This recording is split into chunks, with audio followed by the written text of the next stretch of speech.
feels, well, huge. Like whether it's the house always needing something or that mental fog you can't shake or even just wanting to feel genuinely, good deep down. Yeah. And today we're taking a really fascinating journey into what that might actually mean beyond just the surface stuff. Exactly. We're diving into a message outline called The Promised Blessing of Cleansing in View of Eternity. It's by Pastor W.F Kumuyi from the Deeper Christian Life Ministry. Right. And it's not about, scrubbing floors or tidying desks necessarily. This source explores a really profound internal and ultimately eternal idea of what purity is. Yeah. So our goal, our mission for this deep dive is to really pull out the core insights. What does clean truly mean according to this text? Why does it matter so much, eternally? And we'll also look at how this whole concept seemed to shift, from ancient rituals to something much more personal happening inside us. Think of it as digging into that fundamental human thing, that desire we all kind of have for wholeness, for purity. Yeah. Where does that come from? Well, the source starts us off way back, looking at the ancient Israelites. It talks about their struggles with understanding spiritual clarity, especially around all those rules in the Old Testament about ritual uncleanness. Oh, okay. Like in Leviticus and Numbers. Yeah. Those specific instructions. Exactly. Things like the water of separation or what made someone ritually unclean if they touched a dead body. The source points out that their understanding was often very, very literal. Just following the steps, maybe? Pretty much. They focused on the physical act, the external washing, maybe without always getting the deeper spiritual meaning behind it. It was this constant cycle, external cleansing again and again. Right, like treating the symptom but not the root cause. That's a great way to put it.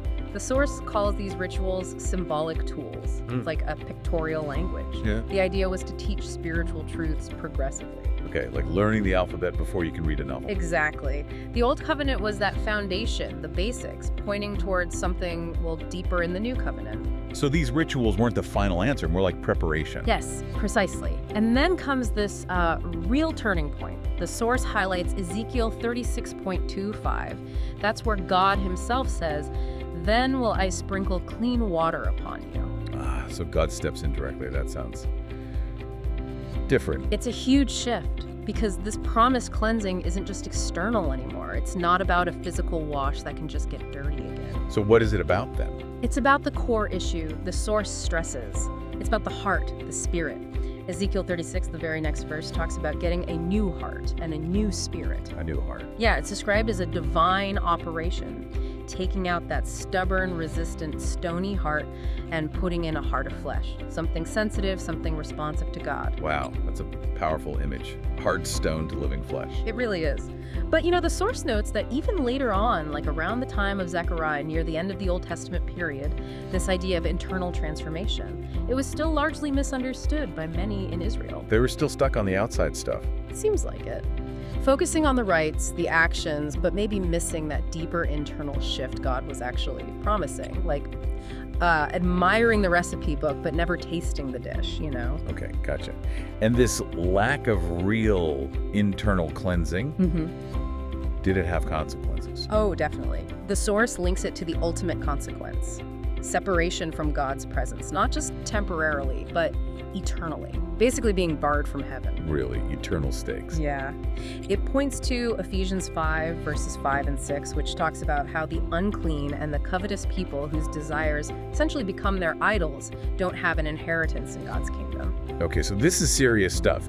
Now, you mentioned the New Testament. How does the source categorize people considered unclean from that perspective? Right. So moving into the New Testament view, the source identifies three main categories of people seen as unclean before God. The first one is called the unconverted, inwardly unclean. Okay, let's break that down. What does that look like? Well, think about Jesus confronting the scribes and Pharisees. Matthew 23 has those really strong woes against them.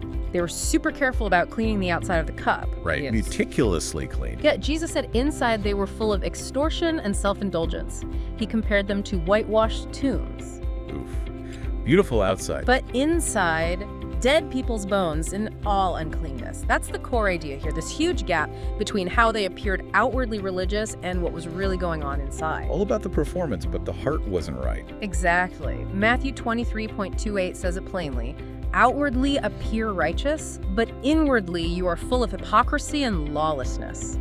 The source even pulls in Psalm 5.9 saying, their inner being is destruction, And, God looks at the heart, right? Mhm. That's what Samuel was told. Right, you can't fool God with just appearances. Nope. Doesn't matter how polished the outside is. The source also mentions Luke 11:39. Same idea. Pharisees cleaning the outside, but inside. Greed and wickedness. The real cleaning needs to happen in there. Makes sense. What else falls into this category? There's also the warning in Matthew 7, verse 15, about false prophets. They come looking harmless, like sheep. But inwardly, they are ravenous wolves. Yeah, I remember that. Exactly. People who sound devout look the part, but their motives are actually destructive. And the key, according to the next verse, Matthew 7:16, is you'll know them by their fruit. Their actions will eventually give them away. That's the idea. Their behavior over time exposes their true character, no matter the show they put on. The source uses that analogy from Matthew 7:2 about good trees and bad trees. Good trees bear good fruit, bad trees bear bad fruit. Right. So someone genuinely changed by God, with his spirit inside, they can't just consistently churn out evil stuff. If someone puts on a godly front but is secretly, consistently doing wicked things, well, the source suggests that real transformation hasn't happened. So persistent private sin alongside public piety is a big red flag. It's presented as a key indicator, yeah. And the warning that follows in Matthew 7 is pretty stark. Bad trees get cut down and thrown into the fire. Just saying, Lord, Lord, isn't enough if you're not actually doing God's will. You'll be rejected. These are the folks who are inwardly impure, living in sin, hearts still defiled. Wow. A really sobering thought. Okay, what's the second category? The second group is called the unrighteous, intentionally unclean. Intentionally unclean. How does that work? This describes people who actually know the truth.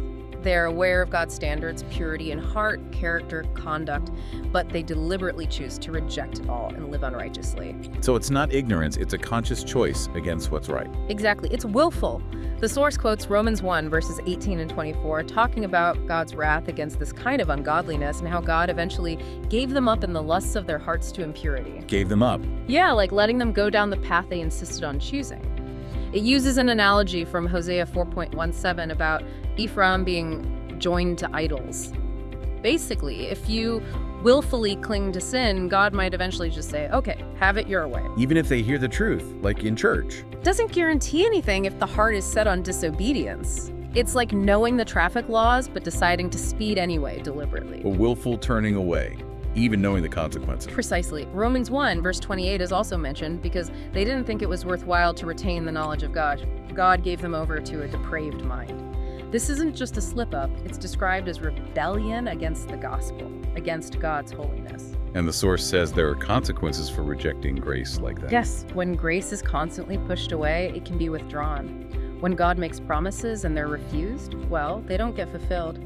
If someone stubbornly resists getting that new heart, God doesn't force it on them. So this deliberate rejection actually impacts their ability to even think straight, morally speaking. That seems to be the implication.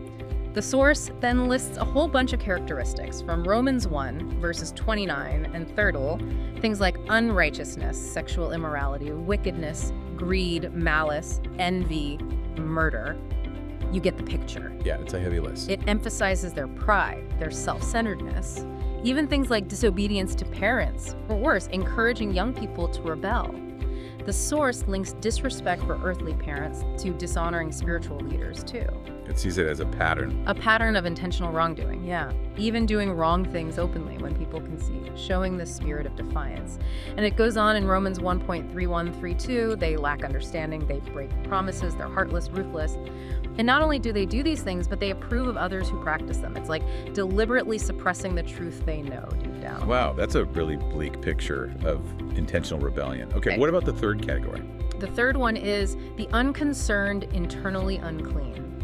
This is maybe a bit different. It's about someone who might have experienced some kind of initial cleansing, maybe made some changes, but because they didn't maintain that inner purity, they actually end up in a state worse than before they started. Wait, worse? How does that happen? That sounds backwards. I know, right? The source uses that parable Jesus told in Matthew 12. An unclean spirit leaves a person, wandering around, can't find rest, and decides to go back. Uh-oh. And it finds the house, the person's life, empty, swept clean, and put in order, but empty. So it goes and gets 7 other spirits, even more wicked than itself, and they all move in. Oh, wow. So the end state is much worse. Exactly. Jesus says the final condition of that person is worse than the first. The point seems to be It's not enough just to get rid of the bad stuff. You have to fill that space with something good. Like a temporary fix that didn't stick because the foundation wasn't rebuilt. Precisely. The source connects this to Israel's story after the Exodus freed from Egypt, but then they provoked God in the wilderness. And even in the Gospels, Jesus was casting demons out of people who, on the surface, might have looked okay, ritually clean, perhaps. So that inner emptiness is the real danger. Seems to be. The source argues that inward corruption is more dangerous than just outward defilement. Why does the Spirit find it so easy to come back? Because the heart wasn't filled up, not filled with God's word, not fortified through prayer, watchfulness, spiritual discipline, and it was left vulnerable. So the initial cleanup wasn't followed by, like, ongoing spiritual maintenance. Exactly. So the returning Spirit brings, as the source puts it, a fuller, darker expression of the old life, making things worse than before they even heard the gospel message. That's quite a warning. It is. And Peter 2.2 is brought in here too, talking about people who escape the world's pollutions through knowing Christ, but then get tangled up in it all over again. Yeah. Their final state is worse than their first. Man. The source also references Revelation 18, verse 2, describing Babylon the Great as a dwelling place for demons and a haunt for every unclean spirit. And then comes the call in verse 4. Come out of her, my people, so you don't share in her sins and receive her plagues. The idea is separation from that kind of worldly defilement. Okay, so the message seems really clear. Just cleaning up the outside. Without that deep inner change and ongoing vigilance, it's not enough. It could even backfire. That definitely seems to be the takeaway. So after outlining these dangers, these different ways of being unclean, where does the source go next? Does it offer hope? Yes, absolutely. It shifts focus to the promise and practice of cleansing by the Lord. It acknowledges, that uncleanness feels pervasive in the world, society, institutions, everywhere. Yeah, it can feel overwhelming. But right in the midst of that, it brings us back to that powerful promise in Ezekiel 36.25. Then I will sprinkle clean water on you and you will be clean. It circles back to God taking the initiative, offering true purification. Okay, that shift from human effort to God's action again, that feels central. It really is. And this promise, the source says, is for anyone who turns their heart to the Lord, acknowledges their own sinfulness and need. It really emphasizes that God himself will do the cleansing. Not us trying to scrub ourselves clean. Exactly. And because it's divine cleansing, it's complete. It's not like our flawed attempts, which the source calls selective surrender, where we try to clean up some areas but kind of hold on to other hidden sins. Yeah, selective surrender. I think we all know what that feels like. Choosing what we want to deal with. Right. So God's cleansing deals with it all. Ezekiel 36, again, it mentions cleansing from all your idols. And interestingly, verse 37 says the Lord wants to be asked for this cleansing. He desires to do it, but he wants us to seek him for it. Okay, so there's an invitation there. How does this translate into practice then? How do we pursue this? Well, the source outlines a few key aspects. The first one is the purging and prayer for cleansing. Purging and prayer, what does that involve? It starts with a call from 2 Corinthians 7.1. Because of God's promises, especially the promise of separating us from uncleanness mentioned just before believers are urged to cleanse ourselves from every defilement of body and spirit. Cleanse ourselves? I thought you said God does the cleansing. Good point. It seems to be a partnership. God provides the power, the means, the grace, but we have a responsibility to actively participate. It also mentions 2 Timothy 2.19, the Lord knows who are truly his, those who are converted and cleansed, and anyone who names Christ must depart from iniquity. Okay, so it's God's work and our active turning away from sin. Exactly. Our active participation seems key. 2 Timothy 2.21 really highlights this personal responsibility. You can't just rely on others or external things. The source warns that a heart set on its own way can become isolated. Makes sense. But if someone does cleanse themselves in this way, 2 Timothy 2.21 says they become a vessel for honorable use. And verse 22 urges us to flee youthful passions, those strong desires that can lead us astray, and instead actively pursue righteousness, faith, love, and peace. So, stop the bad, start the good. And do it with others. Perceive these things along with those who call on the Lord from a pure heart. It's not just about negative stopping, but positive cultivation, often in community. Right, running the race together. Okay, Yep. What's the next practical aspect? The next one is the preservation of the perception of conscience. Our conscience. That inner sense of right and wrong. Exactly. The source explains it as the part of us that discerns and understands moral issues. And its sensitivity, its ability to perceive clearly needs to be protected. Guarded, even. Like keeping a tool sharp. That's a good way to think about it. 1 Timothy 1, verses 5 and 19 are key here. They link a pure heart, a good conscience, and sincere faith. And verse 19 warns that rejecting a good conscience leads to making a shipwreck of your faith. Wow. So ignoring that inner voice is dangerous. Very much so, according to this. We need to diligently keep our conscience clear and sensitive. The source uses an analogy like a muscle you don't use or a language you don't speak. It can become numb, weak, ineffective if neglected. You stop noticing when you cross the line. Pretty much. It references Acts 24.16, where Paul talks about striving always to keep his conscience clear before God and man. It's presented as vital for staying on track. Okay. Actively listen to and cultivate that inner guide. Got it. What's the third element? The third one is the purpose and passion for conviction. Conviction. Like really believing something strongly. Yes, but more than just belief. It's about having settled principles that guide your actions, protecting you from being easily swayed or manipulated. It's crucial, the source argues, for spiritual and moral growth. Having a firm foundation, yeah, so you don't get blown around by every new idea or pressure. Exactly that. Daniel is held up as a prime example. Daniel 1.8, he purposed in his heart not to defile himself with the king's rich food and wine. Right, he made his mind up beforehand. Yes, even before the specific temptation arrived. That's true conviction, the source suggests. It comes from that spiritual rebirth and gives you resolve, overcoming timidity. It also mentions David in Psalm 17.3, being convinced his mouth wouldn't sin, and Psalm 15 describing the kind of person who can dwell with God, someone with integrity, who speaks truth, keeps their word even when it hurts. That's conviction in action. So it's about making a deep, heartfelt commitment, maybe in prayer, deciding this is how I will live and sticking to it. Precisely. Repenting of being wishy-washy, surrendering completely, and staying steadfast no matter what comes up later, even if, say, pressures in relationships clash with that prior commitment to God.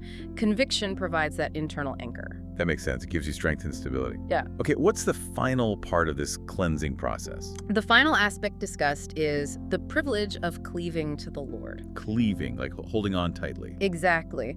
It uses Deuteronomy 4.4, which says the people who held fast or cleaved to the Lord, their God, were alive and purposeful. This idea of cleaving is then broken down into 3 specific ways. Okay, let's hear them. First, A, personally leave all uncleanness and cleave to Christ. It uses the marriage analogy from Mark 10.7, leaving father and mother and cleaving to your spouse. Okay, how does it apply here? It's used as a picture for leaving behind old ways, old relationships that defile, worldly things that hold you back, and instead clinging tightly to Christ, the Redeemer, with heaven as the goal. Becoming one flesh in Mark 10.8 is likened to sharing Christ's mind, his vision, his passion. So a total merging of purpose. That's the idea. And then Mark 10.9, what therefore God hath joined together, let no one separate. That's applied to our bond with Christ. Nothing temptations, worldly pressures, unholy influences, anyone should be allowed to break that divine connection. Ephesians 5 also reinforces this, seeing marriage as a picture of Christ and the church. And the church needs to abide, to cleave to Christ. Okay, so it's about a total exclusive commitment, putting that relationship first. Exactly. The second way is B, permanently leave the uncharitable and cleave unto Christ-likeness. Leaving the uncharitable meaning. It references Romans 14.14 about not causing distress to another believer over something like food, because that's not walking in love, not being charitable. And Romans 14.23 says anything not done from faith is sin. The key here is 1 John 2.6. Whoever claims to live in him must walk as Jesus did. So Christ-likeness becomes the standard. Yes. That's the measure of our consecration, our purity. The source encourages constantly asking, what would Christ do here? It's not just about not sinning, but actively living out his character, his love, his compassion, his truthfulness. Okay, moving beyond just avoiding wrong to actively doing right, like him. Precisely. And the final aspect of cleaving is C, perseveringly leave the uncommitted and cleave to our captain. Leave the uncommitted. Does that mean cutting people off? Not necessarily cutting them off entirely, but understanding the need for, let's say, appropriate boundaries. As friendships evolve, the source suggests keeping relationships with those not committed to Christ at a level where they don't unduly influence you away from your own commitment. Okay, so being mindful of influences. Right. It points to Hebrews 2, verses 9 and 10, calling Jesus the captain of our salvation. Focusing too much on those pulling in a different direction can hinder our own journey with him towards glory. Verse 11 emphasizes that Jesus, the sanctifier, and us, the sanctified, are of one, and he calls us brethren. So the focus should be on sticking close to him, our captain. Exactly. Hold fast to Christ, stay rooted in him, don't let anything sever that connection. It ends by mentioning Acts 11.23, where Barnabas saw God's grace at work and urged the believers to remain true to the Lord with all their hearts. The encouragement is basically, bridge any gaps, hold on tight, cleave to him with real purpose and determination. Wow. Okay, this has been incredibly thorough, a really deep dive into this perspective on cleansing. So just to quickly recap, we started with those external Old Testament rituals and saw how they pointed towards something deeper. Right, that internal transformation promised by God himself. Then we looked at the dangers, the hypocrisy of outward cleanness, hiding inner corruption, the seriousness of deliberately choosing unrighteousness, and even the risk of a temporary cleanup leading to a worse state if not maintained. The empty house problem. Exactly. But then came the hope God's promised to cleanse us completely, and the practical side. Our role in purging sin, praying, keeping our conscience sharp, building strong convictions. And ultimately, that crucial act of cleaving, holding fast to Christ personally, pursuing Christ-likeness in our actions, and sticking close to him as our captain, being mindful of other influences. This source really does offer a powerful way to think about that deep need for purity, framing it in terms of, well, eternal significance. It definitely provides a lot to reflect on regarding what true cleansing involves. Absolutely, and we really hope this exploration has given you, our listener, a richer understanding of this vital aspect of spiritual life, as presented in this message outline. As you go about your week, maybe consider this. Where is your main focus right now? Is it more on the outward appearance or that inward transformation? And maybe what idols, as the text put it, might still need clearing out from the heart. Yeah. And how can you, maybe more intentionally, hold fast to what truly matters for, well, your eternal well-being? Just some things to mull over. It's the end of our deep dive for today.